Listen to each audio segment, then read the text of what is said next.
Bonjour à toutes et à tous, c'est Kikou522 et on se retrouve aujourd'hui en compagnie de Nico c'est Greké, donc bonjour à tous. pour une vidéo bilan de la situation du Covid-19 en France. Donc ça fait plusieurs semaines que je n'ai pas fait de vidéo de ce type, même que je n'ai pas fait de vidéo du tout. Et donc on va reprendre tout cela calmement avec un point qui sera un peu plus détaillé que les précédents, puisque la situation, vous vous en doutez, en 2 semaines a pas mal évolué. Donc d'abord, de manière superficielle, avec la carte de France, nous verrons les zones où le virus circule le plus et la situation globale du territoire, aussi bien en métropole que dans les territoires ultramarins. Puis nous verrons la situation, nous la décortiquerons de manière un petit peu plus précise avec des données chiffrées et des courbes.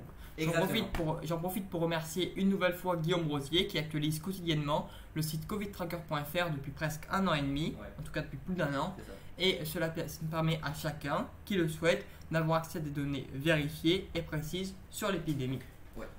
Donc, tout d'abord, ce qu'on remarque sur la carte de France, c'est que contrairement à mi-juin ou fin juin, où la quasi-totalité des départements était en vert, c'est-à-dire avec un taux d'incidence inférieur à 50 pour 100 000 habitants, c'est-à-dire que pour 100 000 habitants dans le département, moins de 50 personnes avaient été testées positives à la Covid-19 sur les 7 derniers jours. Aujourd'hui, seul un département en métropole et un en outre-mer sont dans cette situation. Tous les autres dépassent le seuil de 50 et même parfois bien plus. On remarque que les territoires les plus touchés se situent dans le sud, dans 2 régions principalement, en région PACA, Provence-Alpes-Côte d'Azur, et en région Occitanie.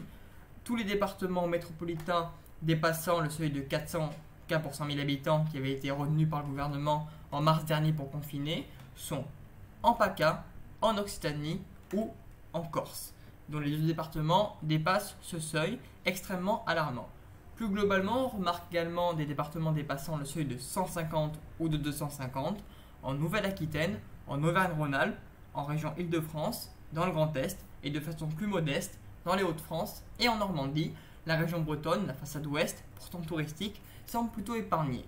Nous allons désormais passer des données un peu plus précises. Un petit point rapide sur la vaccination, même si ce n'est pas, je parle plus souvent des données concernant la circulation virale. Elle est en baisse, même si elle a culminé de nouveau après l'allocution d'Emmanuel Macron, à un niveau légèrement inférieur à celui d'avril-mai dernier. Le nombre d'injections repart à la baisse alors que plus des 2 tiers de la population a reçu au moins une dose de vaccin. Tout d'abord, le taux d'incidence. Contrairement à la dernière fois où j'avais fait part de ma vive inquiétude face à la forte augmentation de ce taux, ce dernier augmente désormais de façon beaucoup plus modérée.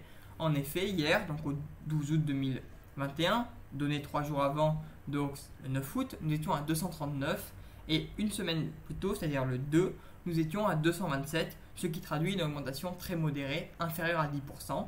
Pour rappel, en plein mois de juillet, avec la flambée du variant Delta, nous avions atteint des sommets avec une augmentation qui allait parfois à 150%, voire plus, c'est-à-dire que le nombre de cas était multiplié par plus de 2,5 chaque semaine, contre entre 1 et 1,1 désormais, ce qui donne une sorte de plateau montant, de légère montée, ça dépend comment on le prend.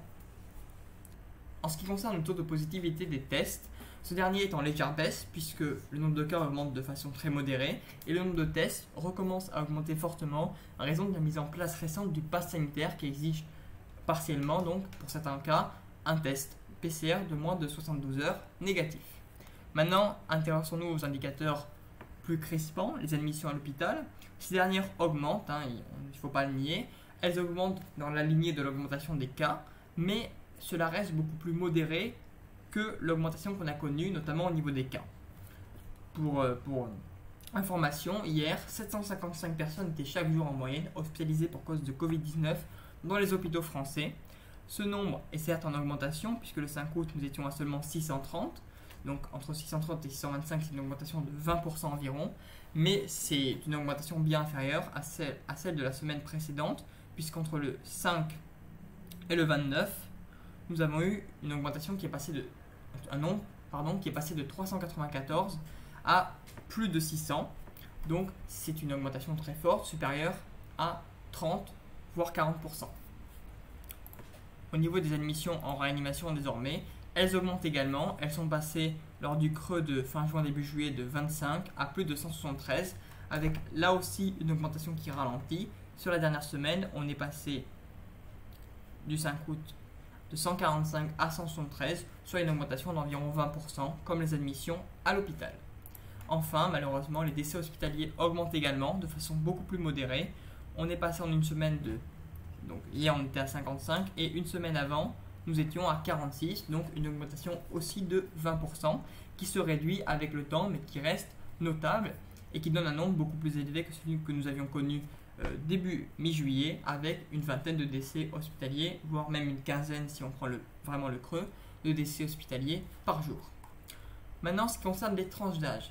Alors, si le taux d'incidence avait tout d'abord, comme vous pouvez le voir sur ce graphique, augmenté chez les catégories jeunes, entre 20 et 30 ans, et chez les enfants entre 0 et 20 ans, cette augmentation s'est tassée avec une baisse chez les jeunes qui semble partir sur un plateau montant et une augmentation qui se tasse également chez les enfants, comme vous pourrez le voir dans quelques instants.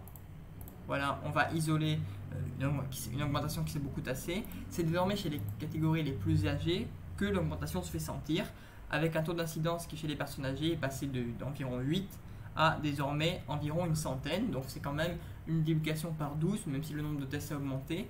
Ça reste très notable, surtout dans ces catégories de population qui concentrent environ 96% des décès dus au Covid-19. Donc c'est vraiment à noter, il faut espérer que la tendance s'inverse en ce qui concerne ces catégories de personnes très fragiles et qu'elles repartent à la baisse, ce qui permettra une nette décrue des admissions à l'hôpital en réanimation et des décès. Vous voyez, en ce qui concerne les départements, des augmentations qui varient évidemment, mais qui sont beaucoup plus modérées que ce que nous avons pu connaître il y a encore quelques temps. Donc je vais maintenant passer à cette dernière page qui permet d'avoir vraiment un aperçu global de la situation que je vous ai résumé il y a quelques minutes, avec une augmentation de tous les indicateurs plus modérés qu'il y a quelques jours. Les variants, ça c'était vraiment quelque chose de très marquant. Le variant Delta fait désormais quasiment l'unanimité des cas, plus de 93%, et c'est toujours en augmentation. Alors ça à noter parce que le variant britannique, qui a pourtant mis beaucoup plus de temps à devenir majoritaire, n'avait jamais dépassé les 85% au niveau national. Et donc ça montre vraiment que le variant Delta est beaucoup plus contagieux que le variant britannique et que la souche d'origine du virus. En tout cas que le variant britannique. Les cas augmentent toujours dans la majorité des départements. 51 départements ont une hausse des cas et des admissions à l'hôpital. 39 ont les deux indicateurs qui ne sont pas cohérents, c'est-à-dire soit la majorité, comme vous voyez, les cas augmentent, les admissions à l'hôpital baissent, ou alors les cas baissent et les admissions à l'hôpital augmentent. Peu de départements encore, seulement 11, dont un département ultramarin a ces deux indicateurs très positifs, les cas qui baissent et les admissions à l'hôpital qui diminuent également.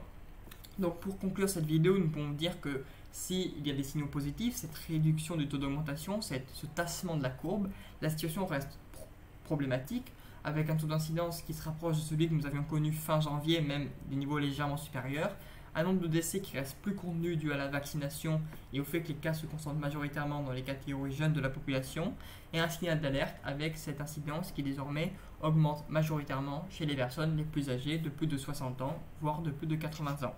Donc merci d'avoir écouté cette vidéo, j'étais ravi de la faire avec moi, donc Nico Ségrégté.